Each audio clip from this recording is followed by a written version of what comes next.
I was gonna start recording this like 10 minutes ago, but I was so hungry I just quickly wolfed down some cereal. It is currently 8:30 p.m. Solemn Vanguard is on his way to my house because we're leaving for Worlds tomorrow, and I am just not in the right state of existence to be filming this, but welcome to the V-EB04 set breakdown. This might be the fastest set breakdown I'm ever going to do.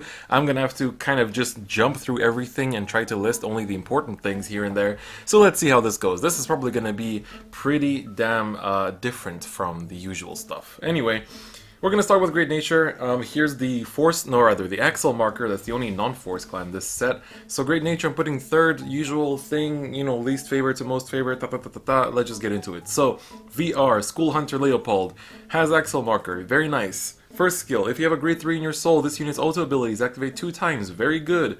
And his auto ability is, Vanguard Circle when placed, you mill the top card of your deck, and you perform one of the effects below depending on that card's type. If it's a normal unit, you look at the top 4 cards of your deck, call up to 2 grade 2 or less among them to your rearguard circle and shuffle your deck.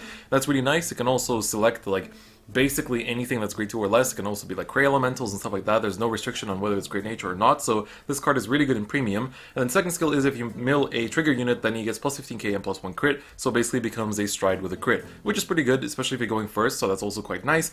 Both of these skills are nice. I think milling a normal unit is actually better in that sense, but if you ride him over another Leopold, then you're going to be able to mill 2, so then if you get, for example, 2 normal units, you can call 4 cards, which is really good because you do it all for free. So it's really good because you already plus a lot in this deck, but now you're plusing even more because you're able to just call stuff out of nowhere. So great card, good in premium, good in standard. Let's keep on going. Up next is Binoculars Tiger.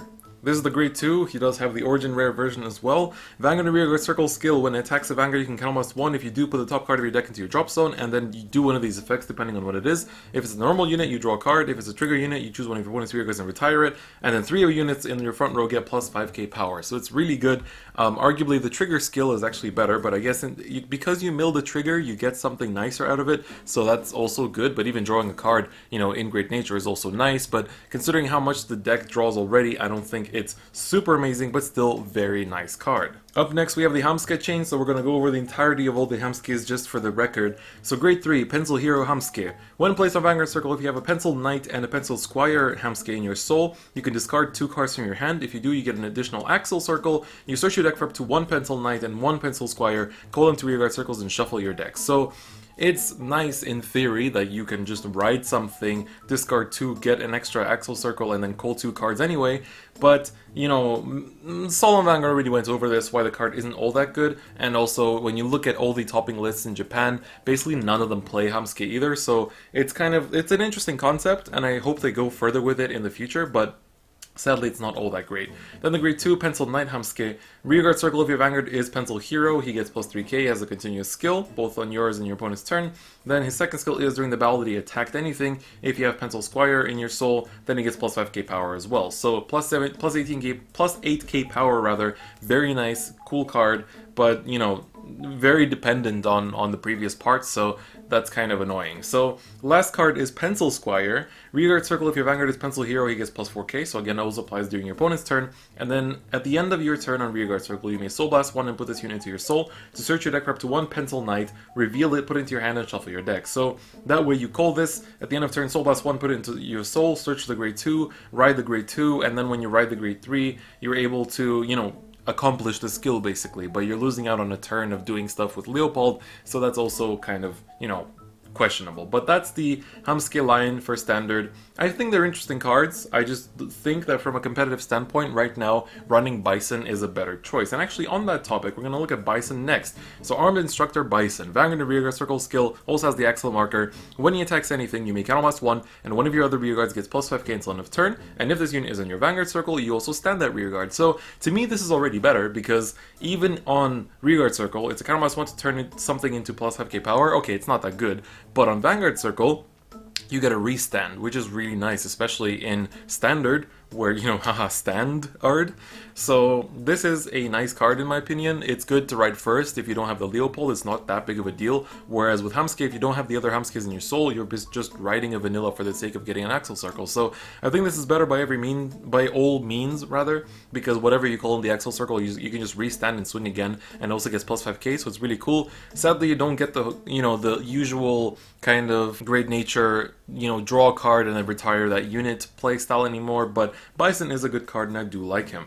Our last gacha card is going to be Monoculus Tiger, so he has the same kind of skill. When he attacks or boosts a rear guard, you may Soul Blast 1, mill the top card, and then do the following effect depending on the type. If it's a normal unit, then your opponent cannot guard with Sentinels until the end of that battle, and if it's trigger unit, then your opponent can only call trigger units from their hand until end of battle. So, also if you hear barking in the background, then that's my dogs, and I am going too fast to stop and re-record that, so you're going to have to get used to it, but it's a Great Nature segment, so that doesn't even really change anything. So, Monoculus is a great card. In Premium, this combines with Zoa to do crazy things, which is nice.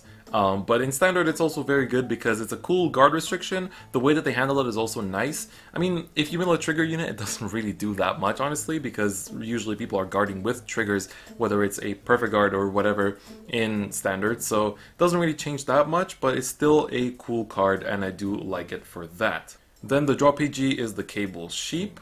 Up next we have Geograph Giant. If he's on an additional rearguard circle, I cannot speak, this unit gets plus 8k power, so 17k, well 27k attacker basically, because he has to be on an Axle Circle, so good card, it's nice, you play it in Standard, that's all I can really say. Yeah, very nice. Up next is Tank Mouse, another good card. What do you know? 6k power, once per turn, rearguard circle. When your card is put into the drop zone from your deck, counterblast 1, well you may counterblast 1, and return that card to your hand. Only one card can be returned even if multiple cards are put. So this is good because if you mill something important with Leopold or Binoculus or Monoculus, you can actually use Tank Mouse to counterblast 1 and fetch that right back to your hand. So if you mill a heal trigger and you want to defend with it, then you take it back. If you mill like another Binoculus or your grade 3s or something, then you can take it back. So Tank Mouse is good for that. You can put like 3 of them on, or like you can put 2 of them on the board, so that when you ride Leopold, you can actually get both of them off at once, which is nice, but otherwise you want to be careful because if you mill a lot in one turn, then you might want to keep it for later mills as well,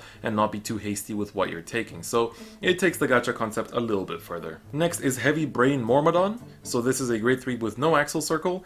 Act Vanguard Circle only, cost Counterblast 1 and Soul Blast 1 grade 3, and until end of turn, all of the units in your front row get plus 10k power and your opponent cannot intercept.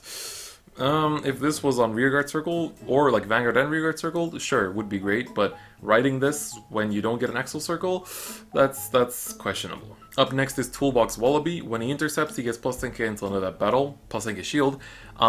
This is okay. It would be better if it was just the same as Miracle Dandy, where when you guard with it, it gets plus 10k shield, so if you guard from hand, it still gets it. So it's not all that amazing. Here is an amazing grade 2 common though, which is Barcode Zebra. When you mill a card, he gets plus 5k until end of turn, so and it stacks. So you get your 1 or 2 from Leopold, however many Binoculus and Monoculus you use, and suddenly you have a huge Zebra coming in with a bunch of barcodes on it. So very cool, good card, good card. Great Nature is looking great. Idol Teacher Hatsune Miku. This is kind of interesting. When its attack hits a Vanguard on Rearguard Circle, 8k power grade 2 by the way, you may Soul Blast 1 to draw 1. That's like one of the only draw cards that we've seen that don't rely on the gacha mechanic. That's kind of interesting, but I guess I haven't seen people really play this because it's also 8k power, but I guess the on-hit pressure is nice, especially if you're going first, but that's about all I can really say about this guy. And then the final common and final card for Great Nature is a Silver Wolf. His skill is, if he's in the back row, he gets plus 4k power. That's literally it. Still cool though, 12k booster. Only booster. I can't say slash attacker anymore because it has to be in the back row, unless somehow they get skills in the future that let them attack from the back row. You know, called it if that does happen. But regardless, goddammit, we're already almost at 10 minutes. Let's get moving. Alright, Genesis, here's your force marker, and now here's Himiko. She has one skill, she has the force marker, and the skill is Act Vanguard Circle once per turn. You may Soul Blast 5, and then additionally put a critical trigger or draw trigger from your soul on the bottom of your deck, and that trigger effect activates once for each grade of your opponent opponent's Vanguard. So basically, it's always going to be 3, because why would you use this when your opponent's grade 2, unless you really want to crit sack them or something, in which case, I mean, by all means. The deck in the Genesis clan in Standard really doesn't soul charge that much, so this Soul Blast 5 is a pretty big deal now, actually, but you do have a lot of cards that reduce that Soul Blast cost, so that kind of helps, but it depends if you do draw into them or not. But this card's good. It's amazing, obviously, in Premium, because it's got the whole Gize thing going around it, so if you activate this while you have Neon Gize, then you're going to apply that trigger effect 3 times and flip 3 Zerath face up as well, which is really, really huge. So that's definitely very nice, I think. Even in Standard, this is good because you can, like, if you're low on hand, you draw 3. If you want to kill your opponent, you crit 3, you know. It's, I talked about it, I already recorded it, but I'm going to upload it later, but I do talk about this whole concept in the deck preview, so do check that out once it's up, but that's just my quick thoughts on Himiko. Up next is the Saho Hime. God, if somebody plays Genesis at Worlds, I'm going to have so much trouble remembering these names. So Saho Hime's skill is Rearguard Circle when called. You may Counterblast 1 and Soul Blast 2 to draw 2, which is nice, and put a card from your hand into your soul, and increase this unit's power by the shield of that card put into your soul until end of turn. So she's the way that you really make sure that you get Himiko's skill off in the deck, so you can usually put your crit trigger or your draw trigger into the soul with her skill. It's nice because she draws 2. The Soul Blast 2 is a little bit but you know, it's okay for that kind of skill, and also usually when you do put the crit trigger, she gets a 15k buff, so that's also very nice. So great card, run at 4, definitely recommend. Good stuff. Up next, I'm going to go over the entire Artemis lineup, because there's there's like 3 or 4 of them, including the starter, but I'm not going to show the starter. But we're going to go over the Artemis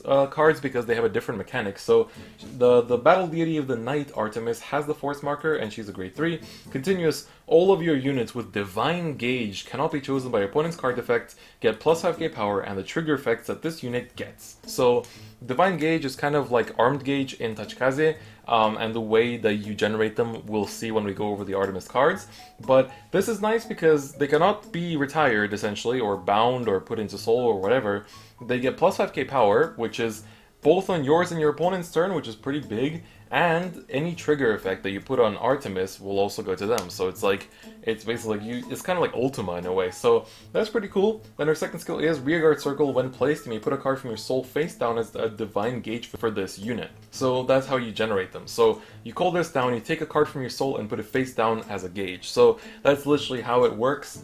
This is how you use up the soul in this deck too, because this is a different deck from Himiko. You don't really mix the two together that much. So that's the grade 3. Then the grade 2 Artemis says, when its attack hits, you may put a card from your soul face down as a Divine Gauge for this unit. So a little bit more luck reliant, which is a bit of a shame because it does need to hit. But her second skill is a continuous. When she does have any Divine Gauge, she gets plus 10k for each one that she has. So that's very nice. It's also continuous on your opponent's turn, so maybe this deck will pick up a bit better in the future, but right now it's a little bit lackluster, but still a very cool concept in my opinion. And then finally the grade 1, Bowstring of Heaven and Earth, I cannot read, Artemis.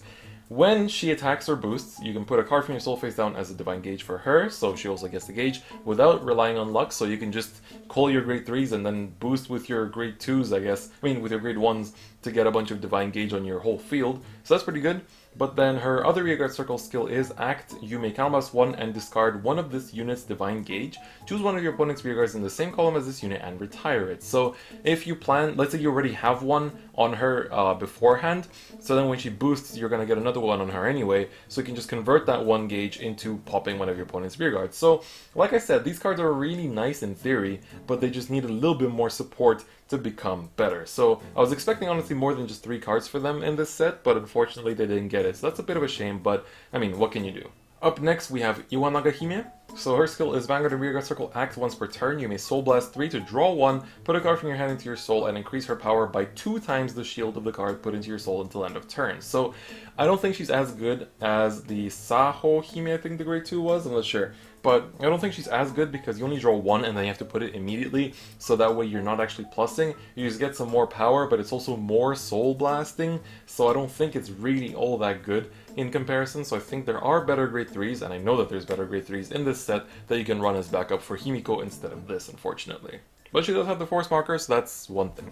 Then we have Shitateru Hime. So her skill is Vanguard and Rearguard Circle Act. You may counterblast 1 until end of turn, reduce the next time you Soul Blast by 2, and one of your other units gets plus 3k. The problem I have with this card being on Vanguard Circle is that, like, are you even gonna have another card in your field to give the plus 3k power to? Like, I understand using the counterblast to reduce the Soul Blast for the next one, but I don't know about that last part. So she's a good card and she's played in Standard, but outside of that, like, I think she might get replaced in the future just because her skill is a little bit clunky. Then the perfect guard is Kushinada, so I think her new art is really nice, so that's definitely something to like. Next up we have Battle Maiden Izuna Hime. I think this card's pretty bad. When you call her, you Soul Blast 1 in a deck that barely soul charges. Like, have you seen how many cards in this deck soul charge yet? Like, all the soul charging we've seen so far, from the 7 cards we've looked at, is through putting stuff from your hand into soul. So, yeah. And then on Rearguard Circle, she gets plus 5k power. That's it. So you have to Soul Blast 1 for her to be a 15k permanently, so I don't know. Here's an actual good card, Kumin. When placed on Rearguard Circle, you may counterblast 1 and rest her, return one of your standing rearguards to your hand, or put a card from your drop zone into your soul. So, hey, look, we have a soul charger, but more importantly, we have something that bounces our stuff back to hand, which means that we can reuse any on-call skills, like the skill of Sahohime. So, she's, you know, that's one way to reuse it, but we still have more cards, actually the next card we're going to look at, that we can reuse the skills of even better, such as Pleon. So she's a grade 3 with no force marker, but she's still a great card in my opinion. When placed on Vanguard or Rearguard Circle, you look at the top 3 cards of your deck, put 1 into your soul, and put the other 2 on top of your deck in any order, which is really cool. So you can call her down, look at top 3, put 1 in soul, put the rest on the top, then you use the Kumin to bounce her, and then you call her again to use her skill again. So that's cool because you kind of thin your deck a little bit in a way. You're also stacking your triggers, so you know what you're going to drive check, and you can play around that. And you can also, you actually soul charge. You soul charge without paying any cost, which is actually nice. For once, we have a soul charging card. So it took us 11 out of the 15 cards that I'm covering to actually get to that. Amazing. Here's another soul charging card, Strong Bow of the Starry Knight Ulixes. So his skill is Rearguard Circle. At the end of the battle of the attack the Vanguard, you may put him into your soul, and then you draw a card and soul charge 1. So you actually soul charge 2 with him because he goes to soul himself. You draw a card, which is really cool, for nothing, and you also soul charge 1. So they really gave us a nice common. This could have easily been a rare at least, or a double rare, and I wouldn't have been surprised because he's actually quite good. So, good card, you want to run that. Next up we have Battle Maiden Mikihari Hime. So her skill is, when placed from hand on Rearguard Circle, you reduce the next time you Soul Blast by 3 until end of turn. Also, the Soul Blast reductions do stack, so if you call 2 of her, or if you call her, then bounce her with Kumin and call her again, you do reduce by 6 for something like, for example, your Himiko. So that's worth to note, because this card is very nice and you want to run her at 4 as well. And then we have one last card that soul charges, which is the Achilles. So Rearguard Circle, you put him into your soul, and then 3 of your units get plus 3k until end of turn. So it doesn't technically say soul charge on it, but you put him into your soul from your field, meaning that it's a +1 card to your soul. And he converts his 8k power into a 9k power, so he's actually pretty good, and I think, you know, most decks play him at least at a few copies. And then the final card we have for Genesis, in my opinion one of the best cards for Genesis in Standard, is the Witch of Frogs Melissa. Her skill is, when placed from hand on Rearguard Circle, you may Soul Blast 3. Your opponent looks at the same number of cards from the top of their deck as the number of their rear guards, calls them to the rearguard circles with units on them, and shuffles their deck. Your opponent's abilities do not activate from this call. This card is really good, so you can reduce by 3 with the Mikihari Hime that we saw, and then call this and activate her skill by not paying any cost. Your opponent loses, like, you know, you're usually going to call this when your opponent has like 4 to 5 rear guards, right? So your opponent loses 4 cards from their deck. They also lose whatever field setup they had beforehand. So this can really put a dent in some like Axel decks and stuff like that. But most importantly, if you loop this with something like Kumin and you have enough soul to do it, you can deck your opponent out really fast. Because if they have 5 or more, if you're playing as Murakumo, they're going to deck out really fast. Because they usually have like, what, 6, 7, 8 cards on the board with Axel circles. So usually you're going to be able to deck out some decks pretty fast with this, and I do like that card a lot. So I think this is one of the best parts of Genesis. You know, the deck doesn't soul charge much, but it has all these like soul blast reductions, but with cards like Himiko and the Melissa and Kumin, I think that honestly you have a pretty interesting and fun deck as a whole. And finally, the last clan is going to be Gear Chronicle. Here's your Lost Legend marker. I already covered this clan quite extensively in the deck preview, so you can go check that out. But I'm a really big fan of the clan in Standard. I think it's super fun. It's really fun to play, actually. So I think it's really just a cool concept, and so the way that they handled Stride in Standard is also very nice. So we're going to have 2 Grade 4 units in this, so brace yourselves. But the first card I want to look at is not the VR, but rather one of the triple rares, which is Interdimensional Dragon Knight Lost Legends. So he has the Force marker, unlike the grade 4s, and he has an act skill. You can discard cards with the sum of their grades being 3 or greater from your hand. Then you search your deck for a grade 4 card, write it as stand, shuffle your deck, and at the end of this turn, retire that unit and write a grade 3 card from your soul as rest. So this is striding in Standard. So you search your grade 4s from your main deck instead of your G-Zone. So it's still striding technically because you're putting grade 4s on your Vanguard circle for 1 turn only and applying a bunch of cool effects. So the also nice thing with him is like if you write him at the start and then use this effect to write him again at the end, you're going to get 2 force markers in 1 turn, which is really, really nice. So you can accelerate those force markers super fast, and that's very cool. His second skill is when you do write on top of him, so like by using his first skill, you can counterblast 2 to draw 1 card. So again, very nice. Kind of makes up for the fact that the grade 4s don't have triple drive in Standard, so that kind of works like that, but it's also very cool. So let's take a look at the 2 grade 4s that we have. First one of which is Interdimensional Dragon Mystery Flare Dragon. So this is Mystery Flare before he became the hunk of metal that he is in his Stride form. So this is really what the true nature, what the true look of Mystery Flare Dragon was before. So Vanguard Circle skill, when placed, activate all of the effects below according to the sum of the grades of the face-up cards in your bind zone. So it looks at the grades of your bind zone cards, adds them up, and then it applies these effects. So if it's 3 or more, he gets +1 drive. So triple drive, very nice. We're back into Stride. So 7 or more, he gets a crit. 13 or more, you can give 6 of your units +10k until end of turn. And then 19 or more, which is really hard to achieve, at the end of this turn, you may discard all of the cards from your hand and you get an additional turn. You cannot ride during that turn. So really, really cool skill, because that's gonna let you just, that's what Gear Chronicle was about, getting those extra turns by the end of G, so that's also very cool. Don't forget that you only discard cards at the end of turn, so you don't discard immediately when you ride this card. You only discard once you're at the very end, so after all your drive checks and stuff like that, but for an extra turn it is definitely worth it. So this is a really good card, your main Stride in the deck that you want to run at 4 of. Then the next one, which is kind of your backup, is Interdimensional Dragon Idealized Dragon. So Vanguard Circle, when placed, activate all the effects below according to some of the grades of the face-up cards in your buying zone, so just like last time, 1 or more. Your opponent chooses one of their rearguards and puts it in the bottom of their deck, so the rewind mechanic. So this one is easy to achieve. Even if you just bound a grade 1, you can get it going. If you have 5 grades or more, you call the top card of your deck to rearguard circle, so again, a +1, that's good. And then 11 or more, call 2 cards from your drop zone to rearguard circles, and 3 of your rearguards get +5k until end of turn. So great skills overall. Obviously the Mystery Flare is better, but this one is still really good to go into in between because he has nice skills that fill up while you're waiting for your grade count to go up for that final push. So now let's take a look at the other cards. First we have Lost Break Dragon. So this is one of the cards that binds for you. So when you ride him or call him, you can from your hand, you can bind a card from your hand to draw 1. So you bind anything from your hand, it can be grade 3, grade 4, to accelerate that bind count, and then you also draw a card in exchange, so you don't actually lose out on anything. And then your second skill is on rearguard circle continues. During your turn, if your bind zone has a face-up card, he gets +3k power. So 13k attacker, hits Force Clans for nice numbers, and that's about it, but it's a really good card.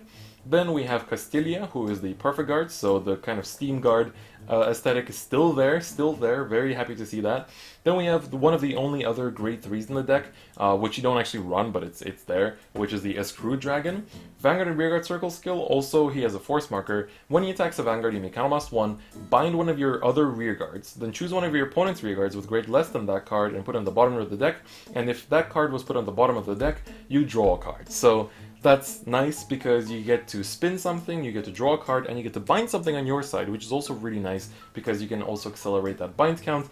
But just he doesn't stride on his own, so you only run the Lost Legend 4 times as your grade 3s because otherwise the whole deck just kind of breaks. Next is Steam Mechanic Kabu as one of our grade 2s. Rearguard Circle, when he attacks a Vanguard, you can bind a card from your drop zone, and your opponent cannot call grade 1 or greater cards from their hand until end of that battle. At the end of that battle, put him into your soul and draw a card. So he provides you with soul, we have some cards that do use up the soul quite heavily, and also draws you an extra card. He binds from the drop zone, which is what most of the binding cards do in this set, so he is a great card, and he has a nice guard restriction on top of that.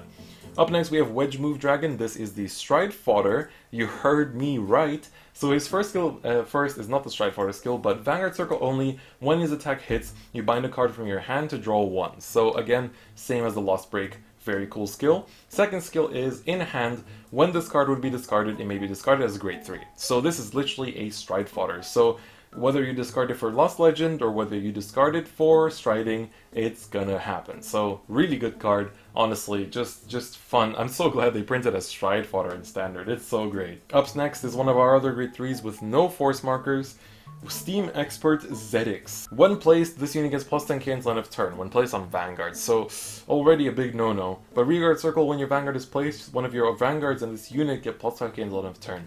Not worth bricking and ruining your grade 3 ratios for something like this. Let's go to the next one. Here's an actually good common. Steam Hunter Lippet. When placed from hand on Rearguard Circle, bind a card from your drop zone and she gets plus 3k power. Very simple, but accelerates your binds very fast. You can call this in the early game just to get some extra binding before you go into your grade 3 and do your striding shenanigans.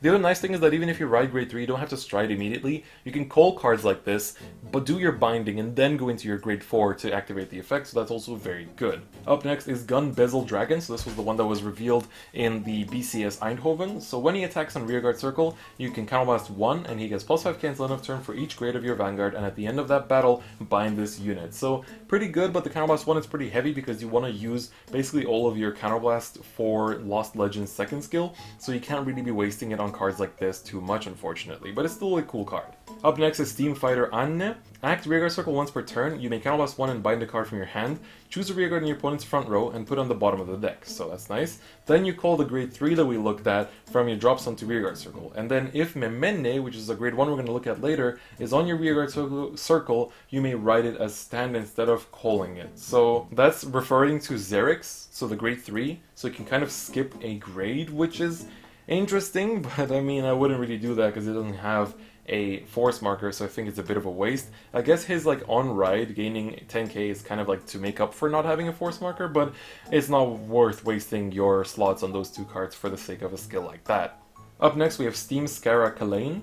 When he boosts on Rearguard Circle, you may Soul Blast 1, and until the end of that battle, your opponent cannot intercept and can only call up to 3 Guardians. At the end of that battle, bind this unit. So this card I think is better in Premium than it is in Standard, because by Soul Blasting 1, like, your opponent can only call 3 Guardians. That applies to G-Guards, that applies to everything. So I like that quite a lot, actually. I think it's also quite nice because if you do this on like a Heritage turn, like a Heritage, I'm trying to pronounce it, even if you bind them at the end, you're still going to be able to like call another one, for example, and then do the skill again. And this kind of guard restriction is definitely interesting. So I like that we're getting a new kind of guard restriction, you know, not just like Sentinels or Triggers or normal units, but actually just like the restriction on how many. That's actually pretty cool, so I like that. Up next we have a very important grade 1 in Quickie Worker. When placed from hand on Rearguard Circle, put up to 1 card from your drop zone at the bottom of your deck. If you put a grade 3 or greater, you may Soul Blast 2 to draw a card.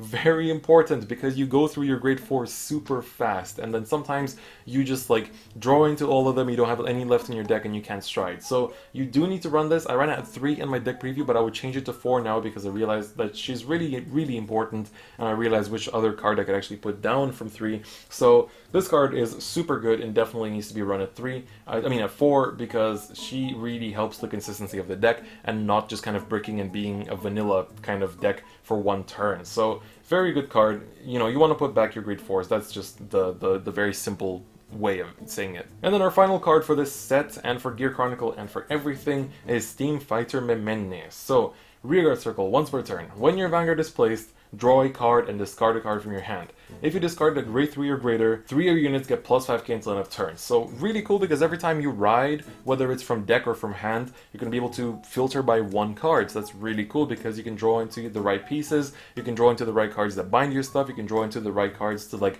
get your stride fodders, to be able to do the Lost Legend skill and stuff like that. So really good skill, really good card. I really like the Gear Chronicle cards in Standard. I think it's a super fun deck.